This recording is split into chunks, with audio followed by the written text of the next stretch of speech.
Baruch Dayan Hamet, we praise the Judge of Truth. If you have a cell phone or a pager, please turn it off or set it to stun. At least if someone calls you, then we don't hear that you're getting a phone call. My parents can't find their cell phone, which is actually a blessing at this point. But before that, it was always ring.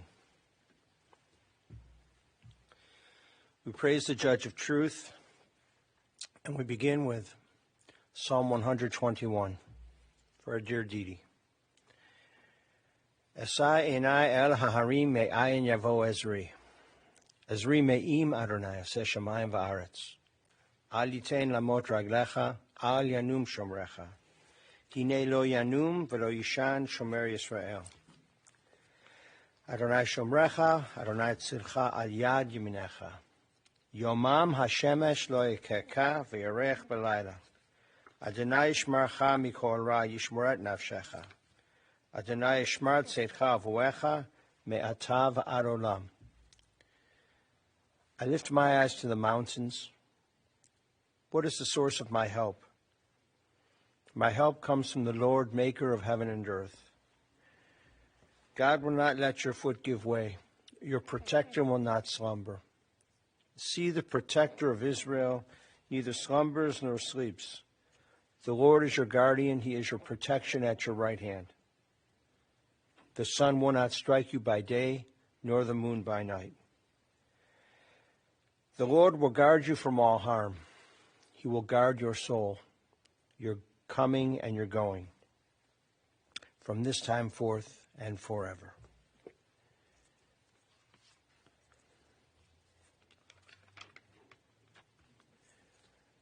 Death has taken our beloved Dede Axthelm. Our friends and family grieve in their darkened world. In their silence there is lamentation. In their tears there is loneliness. Lost in their sorrow may they find the presence of loving friends. Hear them, O God, and be with them. For Dede's love that united so many people in life, and which death cannot sever. For her companionship that we shared along life's path and which continues through the tenderness of memory. For the gifts of her heart and mind, which brought joy and happiness and is now a precious remembrance. For all of these and more, we give our thanks to God. It is a time of grief, and we listen once more to the voice of our sacred scriptures from Sefer Tehillim, from the book of Psalms. It tells us of our kinship with the Creator, in light as in darkness, in joy as in sorrow, in life as in death. Let us recite together the 23rd Psalm. The Lord is my shepherd, I shall not want. He maketh me to lie down in green pastures. He leadeth me beside the still waters. He restoreth my soul. He guideth me in straight paths for his name's sake. Yea, though I walk through the valley of the shadow of death, I will fear no evil, for thou art with me. Thy rod and thy staff, they comfort me. Thou preparest a table before me in the presence of mine enemies. Thou hast anointed my head with oil. My cup runneth over. Surely goodness and mercy shall follow me all the days of my life, and I shall dwell in the house of the Lord forever. It's a privilege now to call forward Seth and Brent to eulogize their dear mother.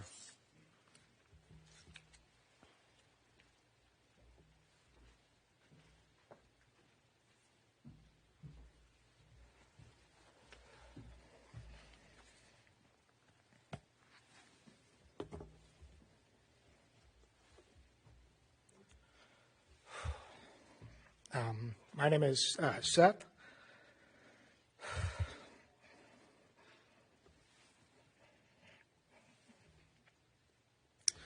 I'm Dede's oldest son.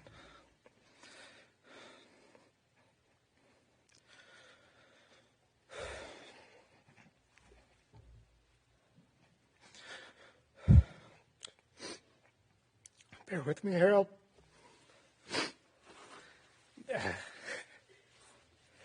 maybe a little bit all over the place as I gather my thoughts. As I think that we grow older, at least for me, I've definitely swung back and forth, or the pendulum swings back and forth of how we perceive how much we need our parents.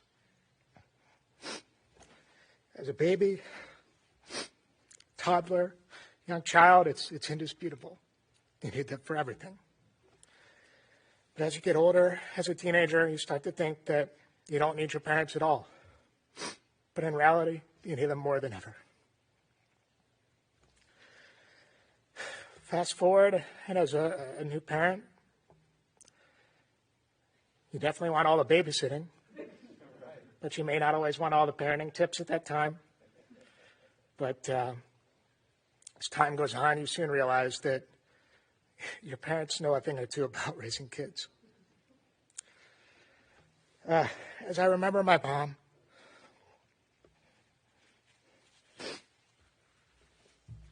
I remember a lot of the little things,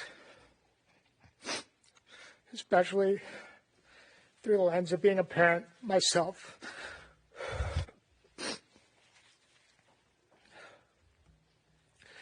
I remember a mom that pursued a profession as a professor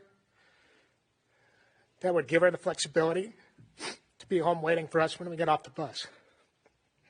I remember a mom who pursued a master's degree with two very young children.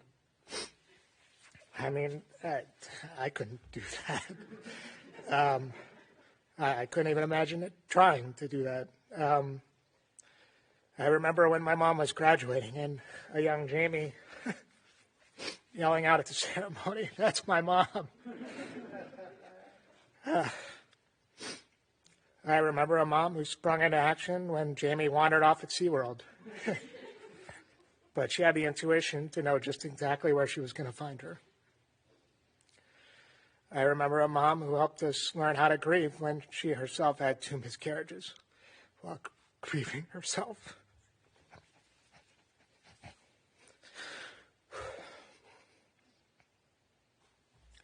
I remember a mom who made sure that Jamie and I had everything we needed to learn how to be a big brother or big sister, enrolling us in all those classes and all of that. I remember a mom that dragged us to the Geauga County Fair every year to host a booth collecting donations for the Ronald McDonald House, teaching us early to make philanthropy a cornerstone of our lives. She went on to be extremely active volunteer at Life Bank and TRIO.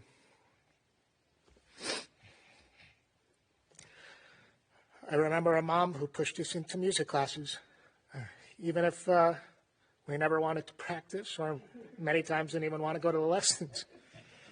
But it led to so many opportunities and memories, playing different instruments, adventures in the school band, jazz band, marching band. Even my own stint as one of the hottest acts in Chagrin Falls in my own rock and roll band.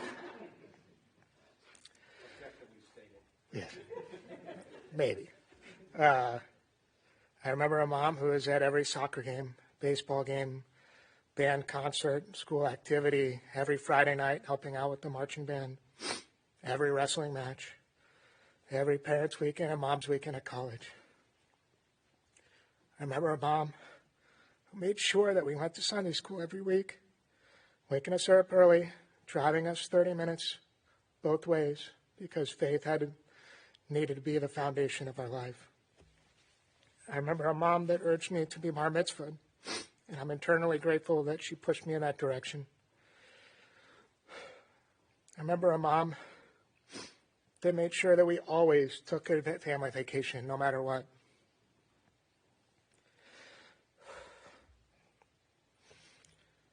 I remember a mom that made certain that our grandparents and our family and extended family were a huge part of our lives. I remember a mom that cared for our grandma in every way that she needed, a caretaker, an advocate, and a compassionate daughter. I remember a mom that let me make my own mistakes, and there have been a lot. but she allowed me to learn and grow. I also remember a mom that attempted to teach me how to drive stick on my Uncle Alan's 1984 Nissan truck that I inherited somehow. And she just laughed at me the entire time as the truck hopped down the street. And for the record, my dad took me out later that day, and within 5 minutes, I was a pro. I remember a mom that gave me swift and severe punishments when I allegedly got caught in various adolescent and teenage indiscretions, and allegedly. I remember a mom that drove me to all of my college visits, but never imposed any opinion of this one or that one. She allowed me to choose the one that was right for me. I remember a mom that knew exactly how to navigate when my brother got sick. She made certain that she was equipped with all the knowledge, always grilling the various doctors, something that she followed in her older sister's footsteps, I'm sure, as well. She made sure that we always had the best doctors, and she made sure that Brent had what he needed to have as normal a school life as he could. I remember a mom that sat by my side every step of the way as I was being evaluated to be a donor for my brother when he needed a liver transplant. I remember that she got a speeding ticket at 11:30 at night, driving me home from my last procedure for my donor evaluation. And I remember her waking me up 3 hours later after that, letting me know that a donor had been found and we were headed back to the hospital.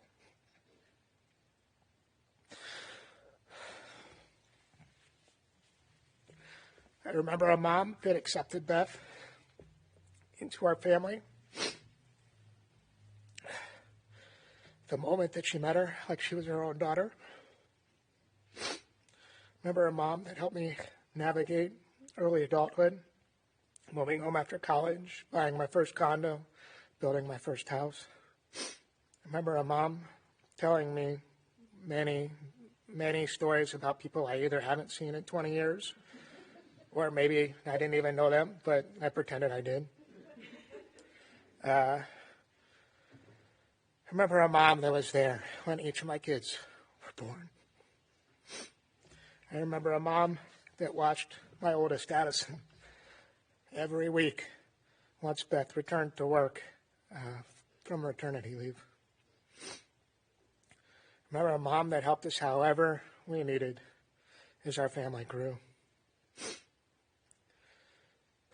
And I remember the moment that my mom told me how proud she was of me, that we were raising our children with a firm foundation in faith.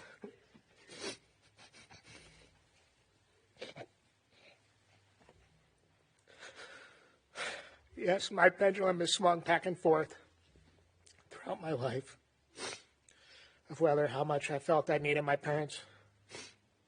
But I can say with absolute certainty that my mom's support for me never wavered as I was figuring things out. Your love and influence on us, we will continue to share for the rest of our years to come. I miss you so much. And don't worry, we're going to take great care of Dad. I sure hope they have QVC up there in heaven. I love you, Mom.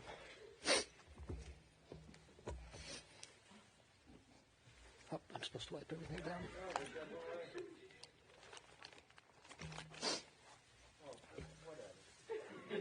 Just following directions.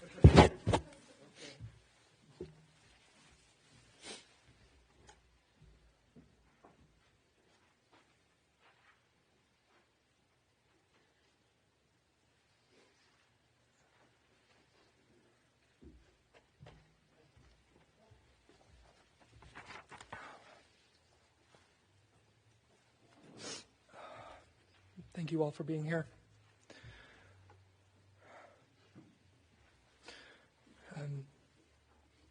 Seth mentioned all of the small things that you remember, all of the little touches that makes a mother a mom.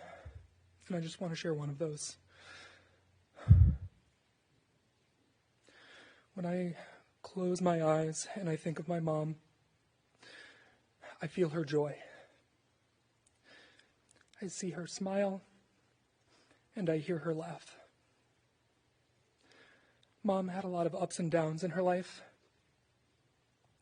but through it all, she was able to create joy and share it with all of us, everyone around her. I have this memory of being with Mom at the zoo. I don't remember a lot of the specifics. If anyone remembers, please correct me. I think it was just the two of us.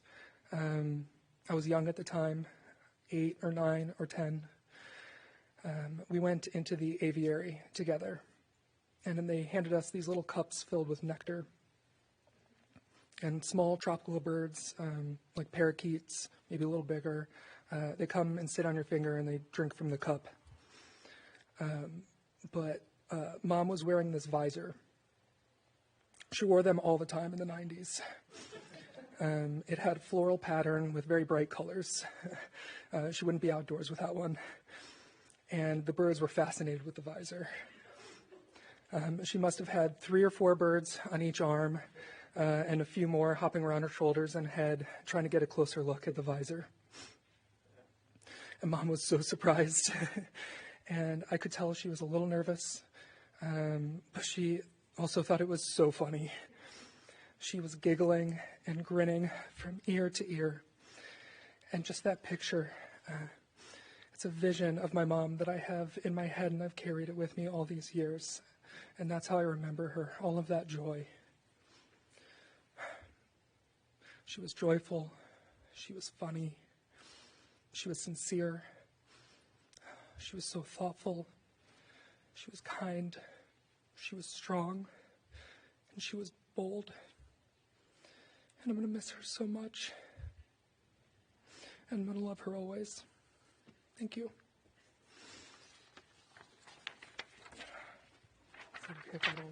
Okay, thank you.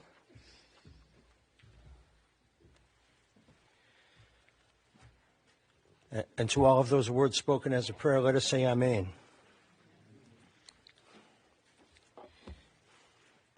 I use hand sanitizer, don't worry. I mean, we've been living life for over a year, and we're all doing the best we can. And some of us are like your mom, bold. So, those are such beautiful words.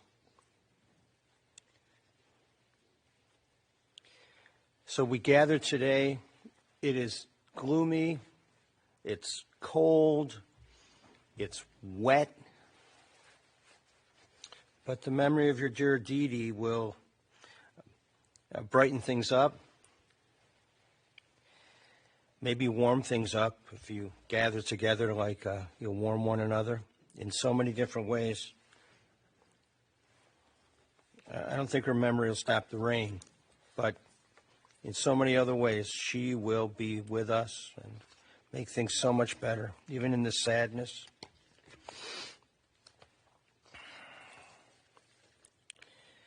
When the family talked at Temple on Friday, Carl said he called her sweetie. And right then and there was an invisible line of connection. We experience these all the time in life. Invisible lines of connection. He said, I called her sweetie. And we then talked about her Hebrew name. Her Hebrew name is Devorah. Devorah means a honeybee. Honeybees make honey. Honey is sweet. Your dear sweetie. Indeed, a sweetie. And she lived a very meaningful life. And as you spoke about Dede, the ones who were there, it was a reminder of a really important novel from 1967 by Chaim Potok called The Chosen. I recommend it to you. In this book, Chaim Potok sets the characters in the 1940s, just after the Holocaust. And one of the main characters of the book is named David Malter, and he's a Jewish scholar of failing health And he rushes from meeting to meeting to meeting to meeting to speech to speech to speech to win people to the Zionist cause in an effort to rescue the Jewish remnant after Nazi Germany and the death camps. And he has a son. His name is Reuven. Reuven is very concerned that his father is making his health worse because his dad's got bad health. And he wants his dad to slow down.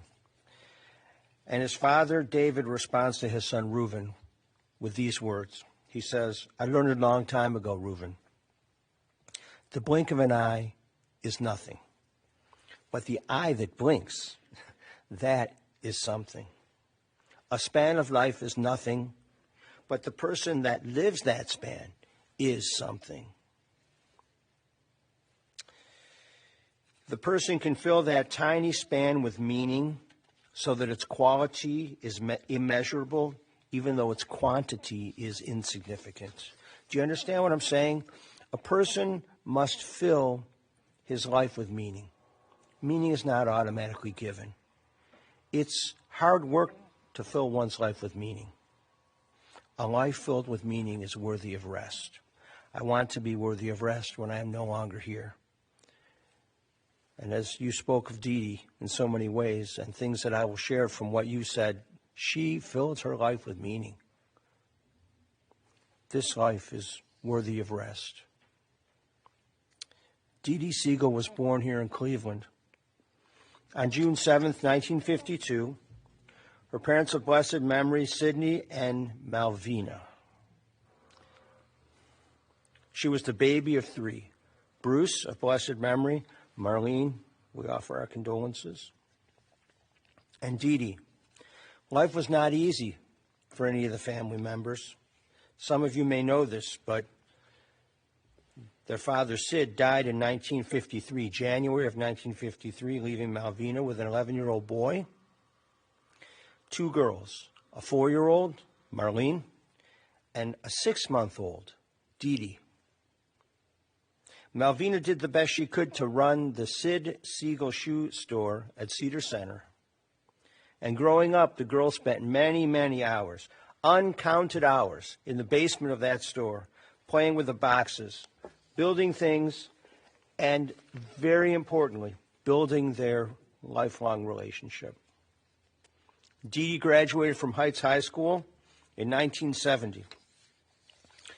And Carl recalled, in 1972, at Ohio State University, we met. She was at the bookstore. We both worked there. She was putting up books in the psychology section. And Marlene said, yeah, and she had to ask you out because you were too shy to ask her out. But that happened. And then they were married at the Sherwin Party Center up on Mayfield Road. About 16 inches of snow, Carl said. They had to pay for everybody because it was a wedding, but not everybody can make it. A lot of people couldn't make it.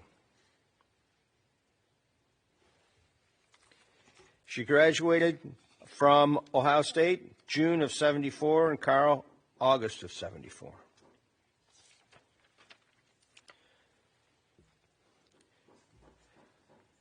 So Carl and Dede were married December 1st, 1974, which we're coming up on 47 years very soon. Blessed. She was blessed to be a daughter, a sister, an aunt, a great aunt, a wife, a mother, a grandma. You didn't call her grandma, did you? What'd you call her? Nani or something? Nani. She was blessed to be a Nani.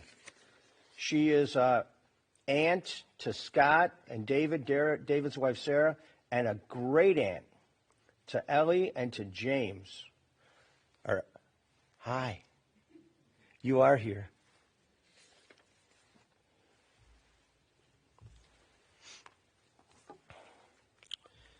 Three children, Seth and wife Beth, Jamie, Brent, wife Melanie, and then the grandchildren. Although children are good, grandchildren are really the love of your life. Addison, Juliet, and Cole. Bring them over, sugar them up, send them home. Well, that's the way it works. I don't know if that's what you're supposed to do, but that's what my parents did. Brent said she made eggs in a basket with a runny yolk, my favorite thing that she made. And when I was 6, she took me everywhere, to every appointment. She stayed up with me when I couldn't sleep. For some reason, I loved watching the clock change on the cable box when it was daylight savings time.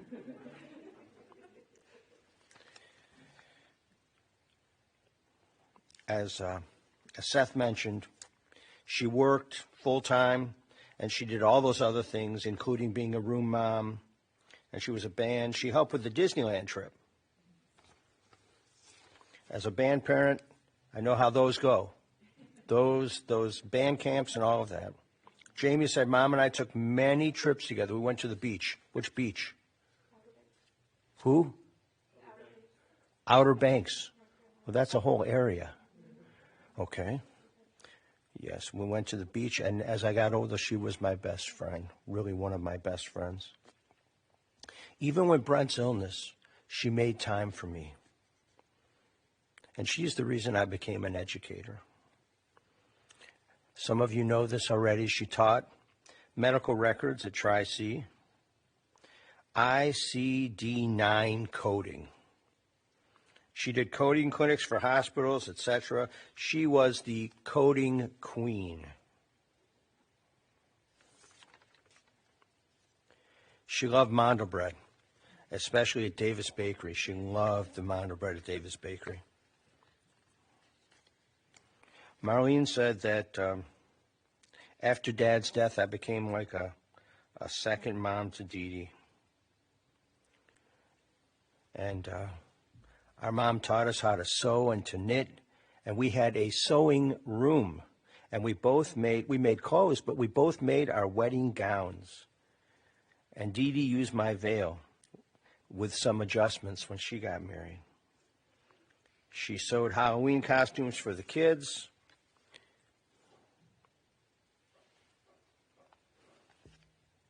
We spent a lot of time together in the store in the basement playing. We were always together. And at her wedding, I stood at her for her wedding. I cried a lot. Because when my little sister came down, that's what I saw. My little sister coming down the aisle.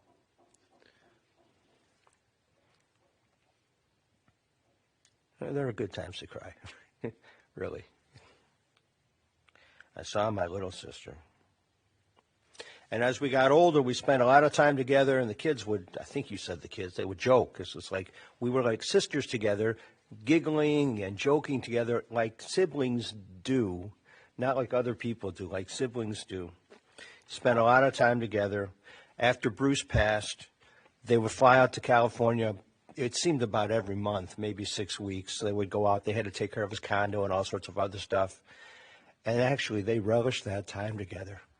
And they would go to eat places, and people would recognize them and go, oh, the sisters. What a tremendous blessing.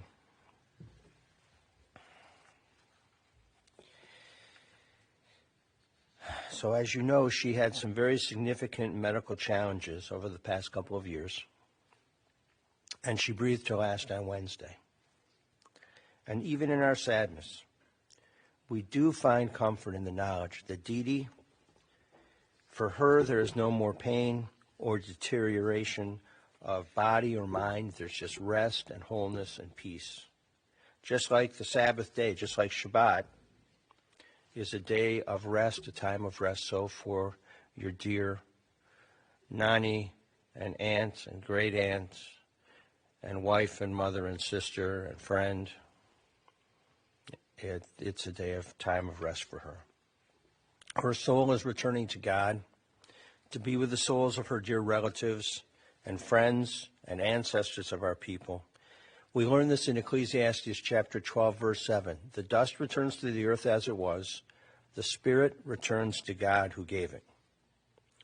One day all of us will pass and we'll join our loved one's soul in Olam Haba. Olam Haba is the world to come.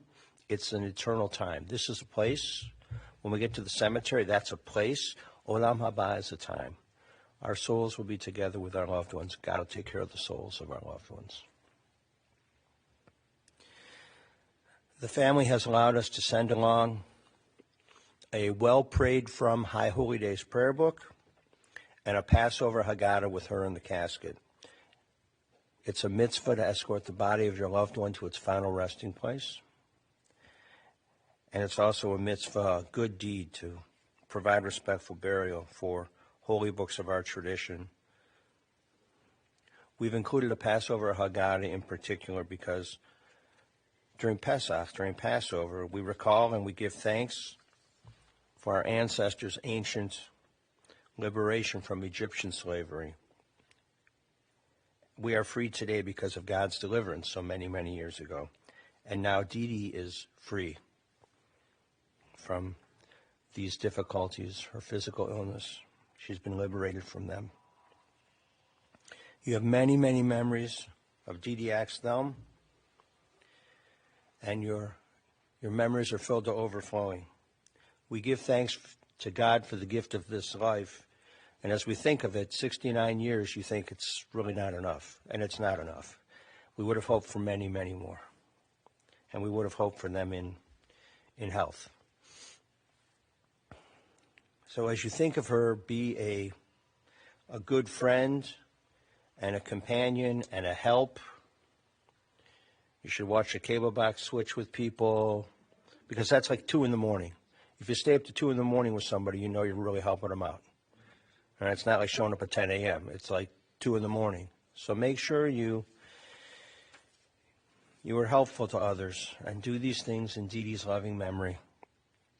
For only through our deeds can the world be compensated for her loss. And so we say with tears in our eyes, words from the first chapter of the book of Job. Adonai Natan, v'Adonai Lakach, Yehi Shem Adonai Mevorach. The Lord hath given, the Lord hath taken away. Blessed be the name of the Lord. Amen. Ose shalom bimromav, hu ya'aseh shalom aleinu, ve'al kol Yisrael, ve'imru yimru amen. Ya'aseh shalom, ya'aseh shalom, Shalom Aleinu ve'al kol Yisrael, Yahaseh Shalom, Yahaseh Shalom, Shalom Aleinu ve'al kol Yisrael.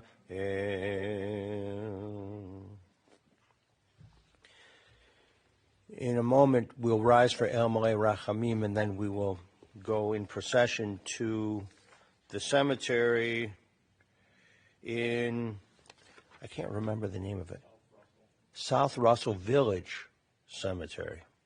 It's a schlep. It's out to 306 and Bell. However, it is a loving deed that we do. We'll drive slowly in procession and we'll go. And then after we lay her body to rest, we'll go back to the Homewood Suites in Beechwood, and we'll light the Shiva candle, and we'll nosh, and we'll spend time. We'll tell Dede stories, and we'll laugh and we'll cry. But we'll laugh a little bit too. A lot of laughter.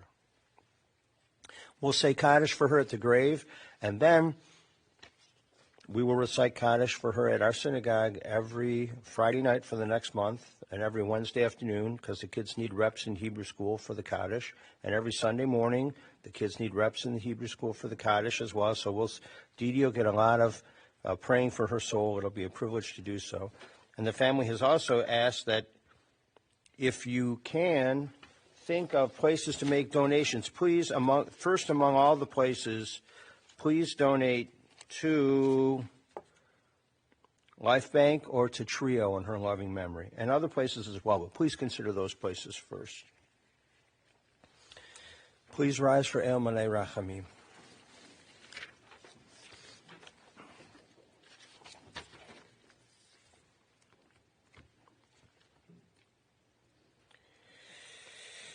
Into your care we entrust the spirit of our dear Dede Axthelm, our dear Devorah Bat Shimon. For you keep faith with your children in death as in life. Sustain us that we may meet with serenity the mysteries that lie ahead, knowing that when we walk through the valley of the shadow of death, you, O God, are with us, a loving friend in whom we put our trust. You are the light of our life, our hope in eternity. El male rachamim, shochen bamromim, hametzem menucha nechona, tachat kanfei hashchina, im kedoshim utohorim, kezohara ki amasirim, et nishmat Devora bat Shimon, shalach al olama, ba'al harachamim, yastireha b'seter kenafav le'olamim, vayitzro b'tzro ha'chaim, et nishmata, Adonai hu nachalata, V'yanuach b'shalom al mishkava, v'nomar, Amen.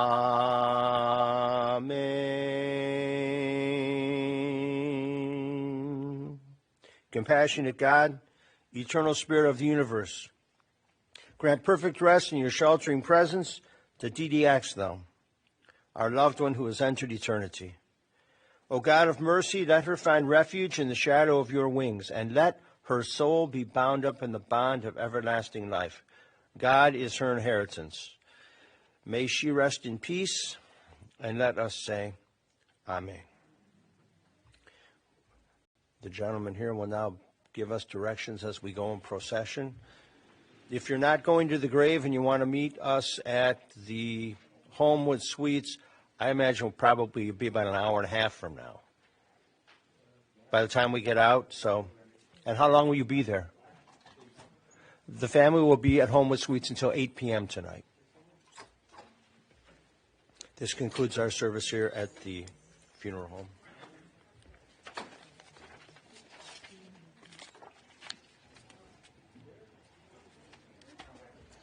Thank you.